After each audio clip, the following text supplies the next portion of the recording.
ever sat in a restaurant and wondered what the brain of the teenager near you immersed in the cell phone is doing? Today I will address that question. I have done a great deal of research on the topic of social media and teenagers, and I'm very familiar with this subject. Even though this speech is focused on teenagers and social media, it is helpful for all of us to know what goes on inside of them when they use social media so that we can be encouraging and supportive in helping them use less of it. The purpose of this speech is to create an awareness of the dangers that social media poses in a teenager's life. To do this, I will discuss its effect on the brain, on self-image, and its link to anxiety, depression, and its possible link to academic performance. Let's start with the brain. NewportAcademy.com contains an article with the results of a study done on social media and its effects with teenagers. Kristen Wilson states, and I quote, "The brain responds to social media in the same way that it responds to real-life involvements. With the release of dopamine, a neurotransmitter that creates feelings of pleasure and works in the reward center of the brain. In simple terms, when a teen posts on social media and it is liked, this releases dopamine in their brains and they get a social media euphoria. Unfortunately, this feeling can become addictive, especially for teens who rely heavily on social media for their sense of worth, creating a dark cycle of addiction and mental health consequences." Now let's look at what social media does to a teen's image of themselves.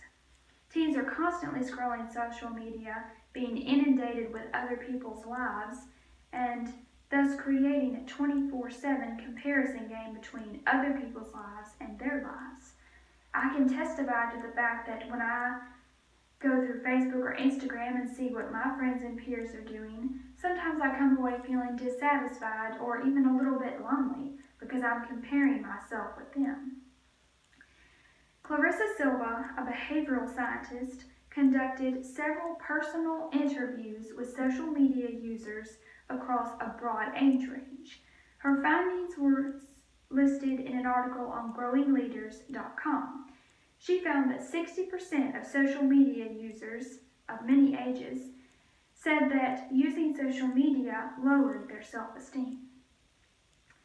When teens are dealing with low levels of self-esteem and loneliness and unhappiness, this can lead to anxiety and depression.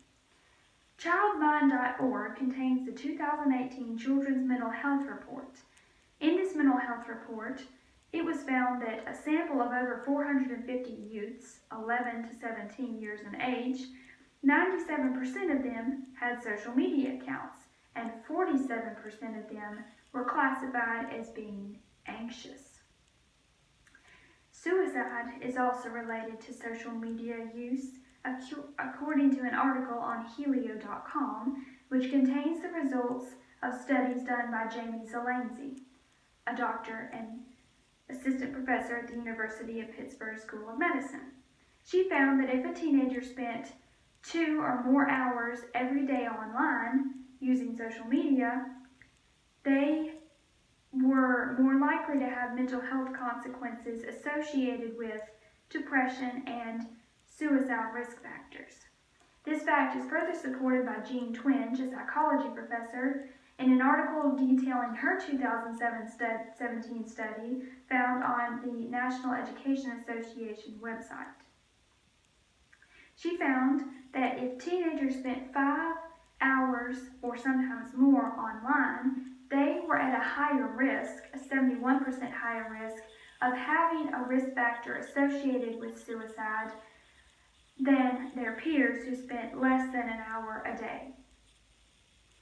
If teens are dealing with suicidal thoughts and anxiety, things they should not be having to deal with, what does this do to their academic performance? This question is debatable, but I have a few common sense ideas that may clear the subject up. Social media is unarguably a great distraction and easily accessible. Because of the addictive quality of its nature, it impairs teens' abilities to focus and concentrate on their homework and their lectures. Social media has also been shown to disrupt sleep, according to a study done by the University of Glasgow, which involved 12,000 participants from the UK aged 13 to 15. This study and its results were published on Forbes.com, and the researchers found that very high social media users, 7 or more hours a day, had a 70% greater chance of falling asleep after the 11 o'clock hour on a school night, after the midnight hour on the weekends. Once they did fall asleep, they had trouble staying asleep, and then once they woke up, trouble going back to sleep. If teens are so tired because of social media, they definitely can't study and concentrate on their schoolwork. I've covered a lot of information in a short time, so let me briefly summarize.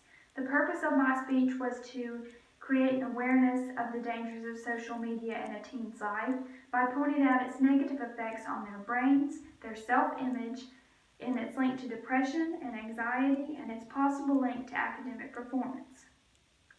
In closing, I hope I've created a clear and enlightening picture of what social media can do to a teen, and I challenge you that the next time you see a teen friend or family member, consider asking them, hey, let's take a short phone sabbatical and play a board game, or maybe have a conversation. Thank you.